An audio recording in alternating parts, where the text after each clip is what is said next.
오늘 우리에게 주시는 하나님의 말씀은 사도행전 20장 7절에서부터 12절까지의 말씀입니다. 사도행전 20장 7절에서부터 12절까지의 말씀 함께 교독했으면 좋겠습니다. 제가 한 절 읽고 여러분들이 한 절 읽고 하겠습니다. 그 주간의 첫날에 우리가 떡을 떼려 하여 모였더니 바울이 이튿날 떠나고자 하여 그들에게 강론할세 말을 밤중까지 계속하매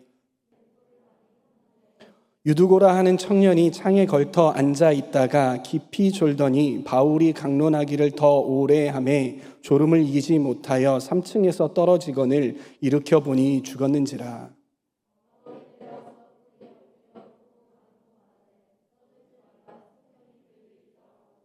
올라가 떡을 떼어 먹고 오랫동안 곧 날이 새기까지 이야기하고 떠나니라.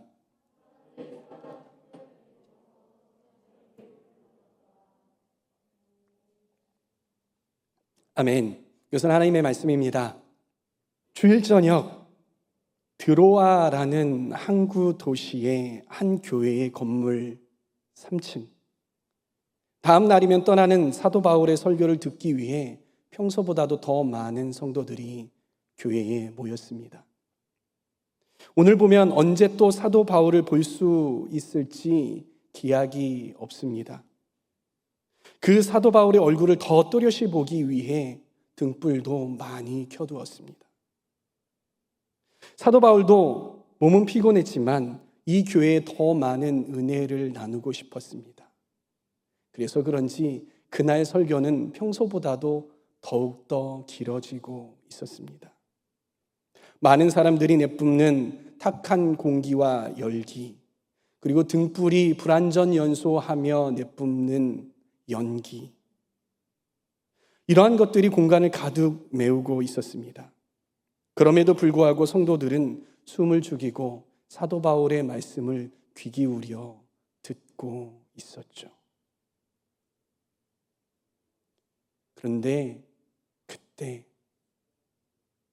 갑자기 창문 밖으로 이상한 소리가 들립니다. 쿵!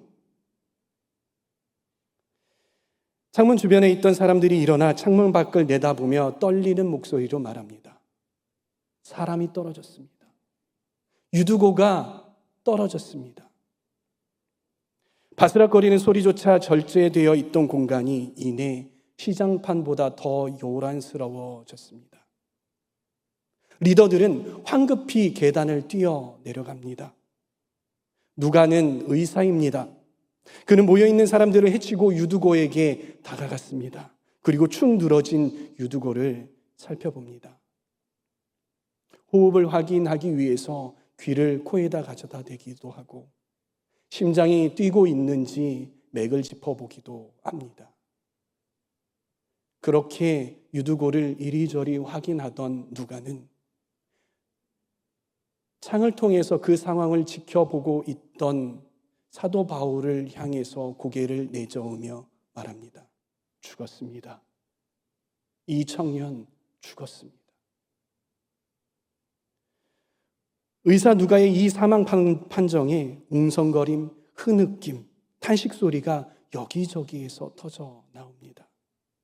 은혜로웠던 교회는 충격, 공포, 좌절, 수치심으로 가득하게 되었습니다.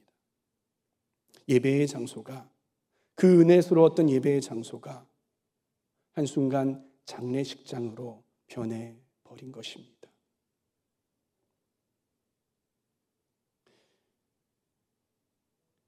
아이러니하게도 유두고라는 이름의 뜻은 무엇이냐면 행운, 그리고 운이 좋은이라는 뜻입니다.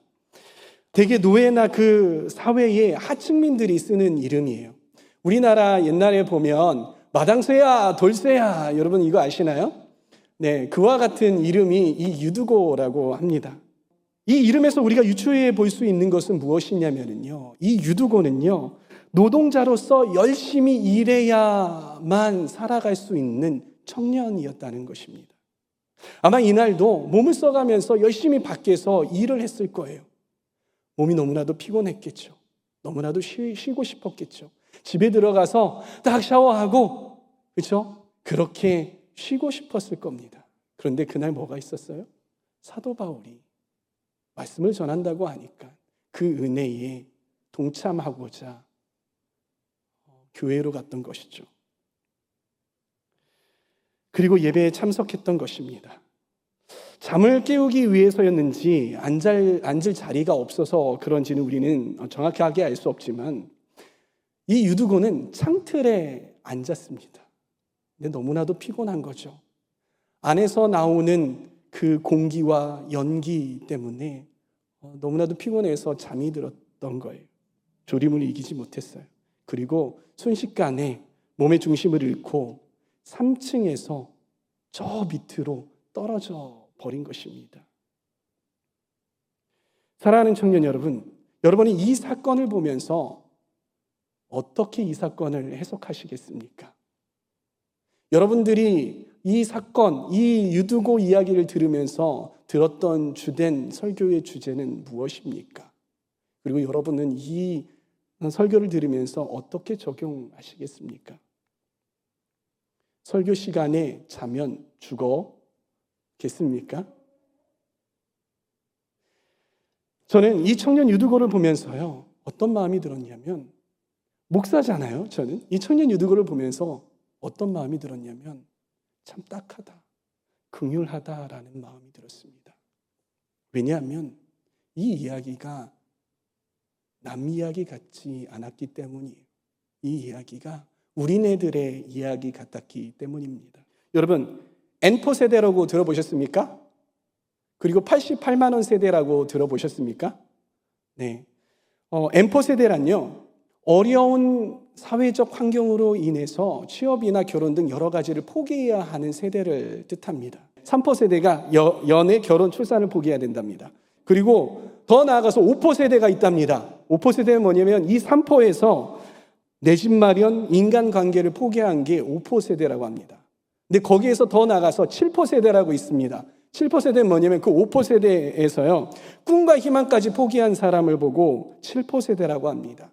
그리고 N포 세대는 무엇이냐면 너무나도 포기하고 사는 것들이 많은 세대를 보고 N포 세대라고 해요.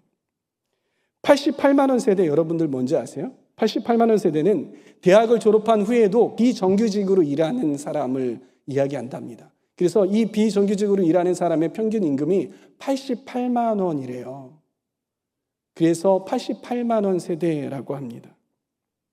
이 세대에는요, 앞으로 기대감보다는요, 좌절감이 더 크다고 합니다. 여러분, 남 이야기 같습니까? 이 이야기, 이 단어들이 바로 여러분들을 놓고 사회에서 여러분들이 이런 세대라고 규정하는, 정의하는 그러한 단어들이라는 것입니다. 요즘은요, 직장의 정직원이 되기가 정말 하늘의 별 따기라고 하죠.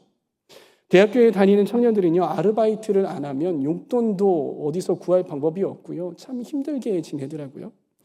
취업을 하면은 뭔가 막 다 해결될 것 같은데 대학 동안에 학자금 대출 받아놓은 게 있어서 내 집 마련 이런 꿈은 고사하고 그 학자금 대출을 갚느라고 정말 너무나도 힘들게 지내기도 하더라고요. 직장에서는 갑질에 시달리고요, 웬만큼 희생하고 열심히 하지 않으면 승진하는 건 꿈도 못 꿉니다. 안 그래도 참 살아남기 어려운데 또 이 코로나 시즌은 왜 이렇게 청년들을 힘들게 하는지, 아르바이트에서 더 이상 오지 말라는 연락이 오고요, 비대면 수업이라서 학습 능률도 떨어지는데 왜 우리 학교는 이렇게 등록금을 따박따박 잘도 받아가는지, 좀 디스카운트를 50%, 막 70% 이렇게 해줘야 돼. 우리 가지도 않는데. 그렇게 해야 되는데 한 10만 원 깎아나 주고 생색내고 그런단 말이죠.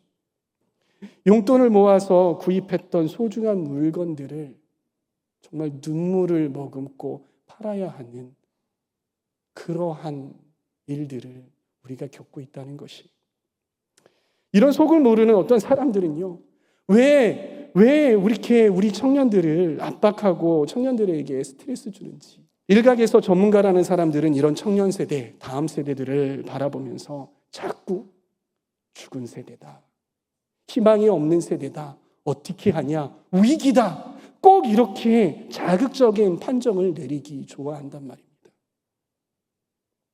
사랑하는 청년 여러분, 그래도 이런 어려움 속에서도 하나님을 의지하겠다고 피곤한 몸을 이끌고 이곳에 오신 여러분들 진심으로 환영하고 격려하고 또 축복해주고 싶습니다.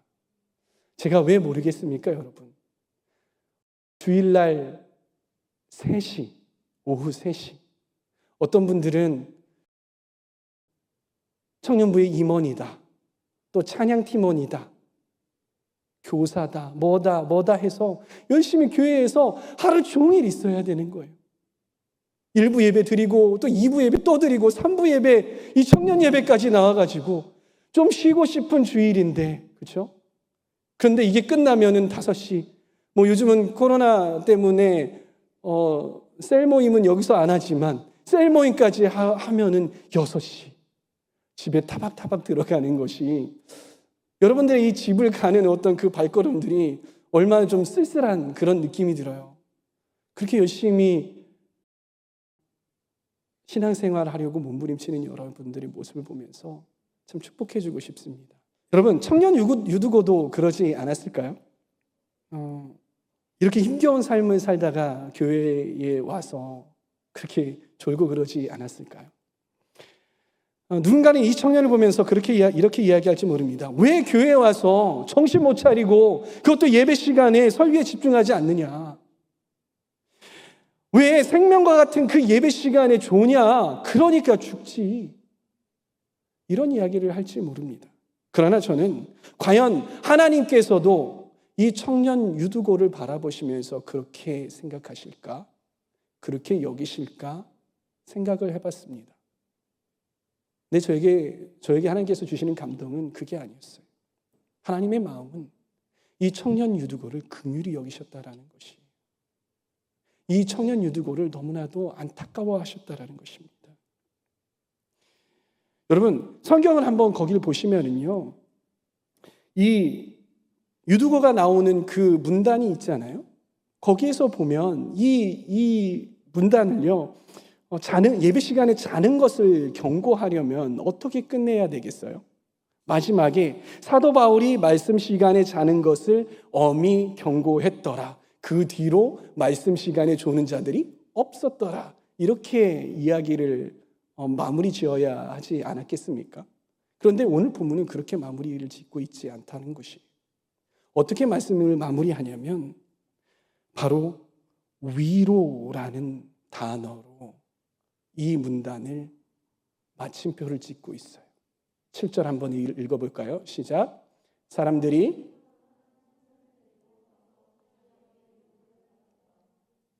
아멘. 위로라는 단어로 이 문단을 마침표를 찍고 있다는 것이, 저는 이 말씀을 읽어가면서 우리 청년 세대들에게 하나님께서 하시고자 하시는 말씀이 무엇인가에 대해서 생각을 해봤는데, 그것이 무엇이냐? 바로 위로라는 단어 아닐까? 하나님께서 이 말씀을 통하여서 여러분들에게 주시고자 하시는 말씀은 위로라는 말이 아닐까? 이 말씀에서 쓰인 위로라는 단어는요, 헬라어로 파라칼레오라는 말입니다. 여기에 여러 가지 뜻이 있어요. 그런데 무슨 뜻이 가장 많이 쓰이고 여기에서 말하는 뜻이 무엇이냐면 슬픔이나 고통에서 위안받다라는 말이에요. 이게 제가 어디에서 쓰였는지 제가 주석을 보면서 쭉 살펴봤어요. 용례를 살펴봤어요. 근데 어떨 때 이런 단어들이 쓰였냐면 슬픔이나 고통이 하나님이 개입하심으로 전환되었을 때에 이 위로라는 파라칼레오라는 단어를 썼다는 것이에요. 즉 하나님께서 그 슬픔과 고통을 그냥 내버려 두신 것을 보고 그냥 감정적으로 우쭈쭈 해주는 것에서 끝난 게 위로가 아니라 하나님께서 개입하셨을 때 이 위로라는 단어를 쓴다라는 것이었어요. 이 본문에서도 마찬가지입니다. 하나님은 이런 유두고를요, 그 어둠의 상태, 사망의 상태에 그냥 내버려 두지 않으셨습니다. 하나님께서 이 유두고에게 친히 개입을 하셨습니다. 어떻게 개입하셨냐면 바울이요, 황급히 그 누가가 하는 이야기를 듣고 황급히 내려옵니다.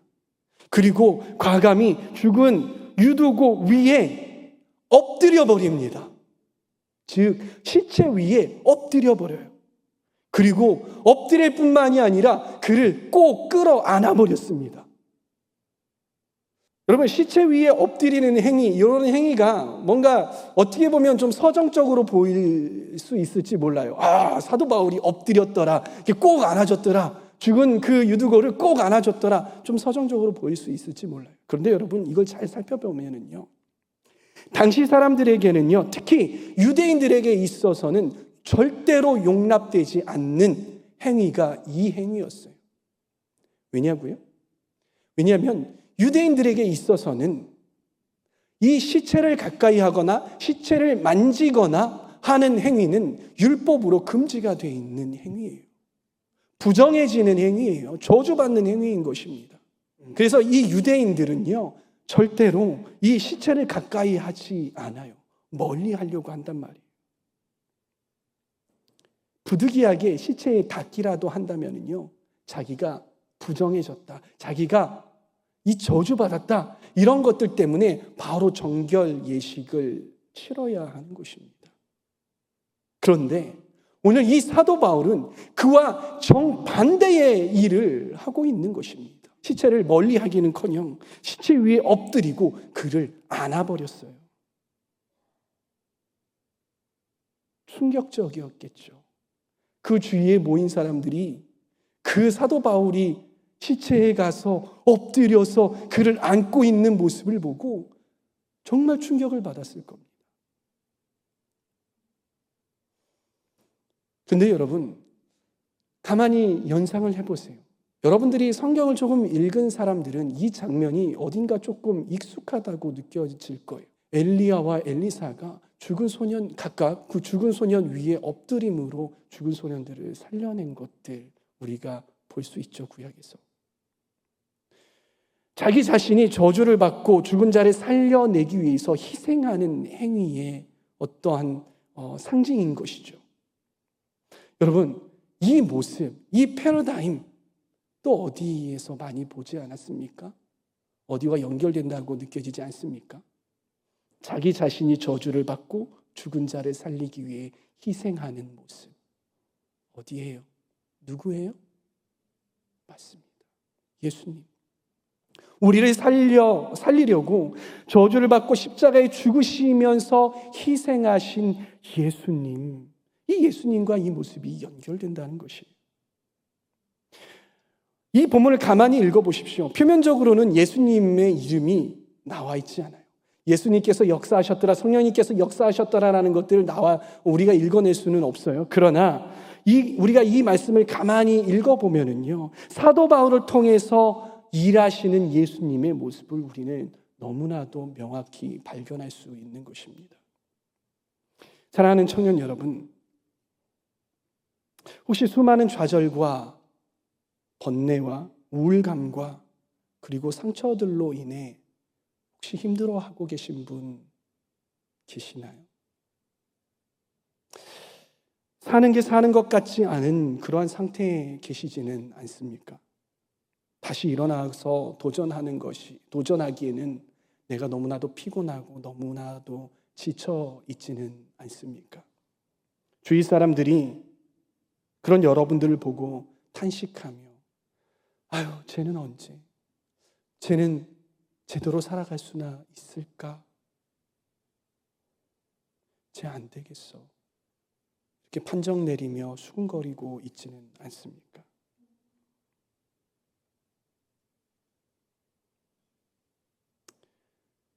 사랑하는 청년 여러분, 우리가 기억해야 할 것이 있습니다. 그것은 무엇이냐면 그런 여러분들을 향해 우리 주님께서는 달려오고 계시다라는 것입니다. 그리고 그 주님은 지금 아파하고 고통스러워하고 있는 여러분들을 꼭 안고 계시다라는 사실입니다. 여러분들에게 희망이 없다고 규정하는 사람들을 향해 아니다, 아니다, 아니야. 이 아이는 살아있어. 너네 떠들지 마. 이 아이는 살아있어. 라고 말씀하시는 음성을 들으실 수 있으시겠습니까?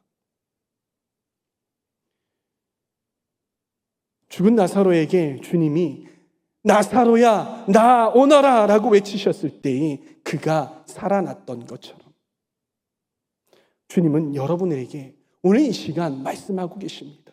사랑하는 내 딸아, 사랑하는 내 아들아, 일어나라, 깨어나라. 이렇게 말씀하고 계시다라는 것입니다.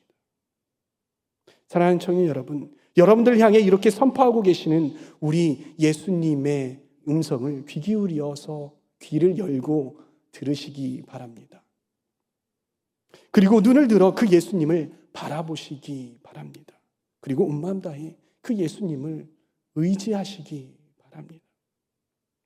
우리를 살리고 회복시키실 분은 오직 예수님밖에 없습니다. 세상의 그 어떤 사람도 우리를 회복시키고 우리에게 진정한 위로를 가져다 주지 못합니다. 우리가 예수님께 닿으면 우리의 삶은 반드시 기어코 살아나고야 말 것입니다. 여러분, 성경에 혈루증으로 12년 동안 고생하던 여인의 이야기 기억하십니까? 기억하시나요? 네. 그런데 여러분, 혈루증 어떤 병인가요? 피가 멈추지 않는 병이죠. 네, 여러분 그 사실 아시나요? 혈루증은 여자가 걸리는 병이 아닙니다. 혈루증은 남성에게만 걸리는 병이에요.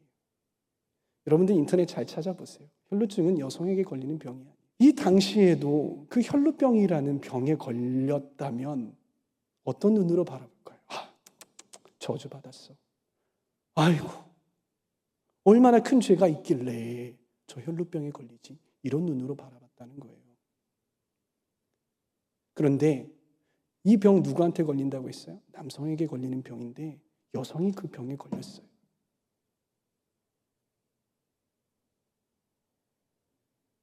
그 여성을 바라보는 주위의 사람들의 시선은 어땠을까요? 그리고 그 시선을 느끼고 옆에서 뒤에서 주위에서 수군거리는 그 수군거림을 들었던 이 여인의 마음 어떠했을까요? 그래서 그런지 이 여인은 예수님께 목소리를 내서 예수님을 불러 세우지 못했습니다. 이 여인은요, 누가 볼까? 누가 눈치나 채지는 않을까? 조심조심하면서 예수님이 지나가시는 그 뒤로 다가갔습니다. 그리고 떨리는 손으로 그 예수님의 옷자락에 대었어요. 말이야 대었지, 이렇게 손을 댔지 스친 것 아닙니까? 말 그대로 스친 것 아니에요. 얼마나 그 떨리는 마음으로 이 예수님의 옷자락을 스쳤겠습니까?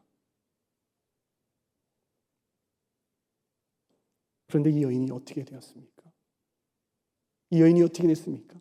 그 예수님의 옷자락에 스치기만 했는데, 닿기만 했는데 이 여인은 그 저주와도 같았던 혈루병에서 낫고야 말았던 것이에요. 하나님의 위로는 단순히 우리의 감정을 위로하고 마음이 괜찮아지게 하는 정도, 그런 수준의 것이 아닙니다. 하나님의 위로는 우리를 변화되게 하는 것입니다. 근본적인 우리의 문제들이 해결되고 새로운 삶을 살 수 있게 해주는 것, 이것이 바로 하나님의 위로인 것입니다. 여러분, 성령님의 별명이 많잖아요. 그 중에 성령님의 별명이 무엇이냐면 위로자인 것입니다. 우리가 예수님께 닿으면 위로자이신 성령님께서 우리를 위로하십니다. 그리고 우리로 하여금 새로운 삶을 살 수 있게 하신다는 것입니다.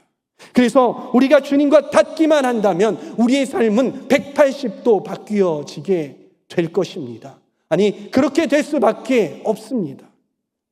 죽은 것 같은 우리의 삶이 생동감과 희망이 넘치는 그러한 삶으로 변화되게 될 것입니다. 사랑하는 청년 여러분, 저는 저와 여러분들이 예수님께 닿기를 소망합니다. 그래서 아파하고 힘들어하는 우리의 인생이 기쁨이 넘치는 삶으로 변화되기를 축복합니다. 얼마나 좋을까요? 그럴 때 우리를 우려하고 우리 때문에 가장 속상해하는 분이 누구세요? 바로 우리의 부모님들이시잖아요. 우리의 부모님들의 기쁨과 자랑과 위로가 될 수 있을 것입니다. 그리고 또한 우리 교회의 기쁨과 위로가 될 수 있을 것이고, 또한 온 세상 가운데에 하나님은 살아 계셔라는 증거가 될 수 있을 것입니다. 사랑하는 청년 여러분, 이 시간에 우리가 할 수 있는 것이 무엇이겠습니까? 그것은 예수님이 일하시도록 닫힌 우리의 마음 문을 열고 또한 주님 앞에 기도하는 것 아니겠습니까? 예수님, 나를 살려주십시오. 주님, 나를 일으켜 주십시오.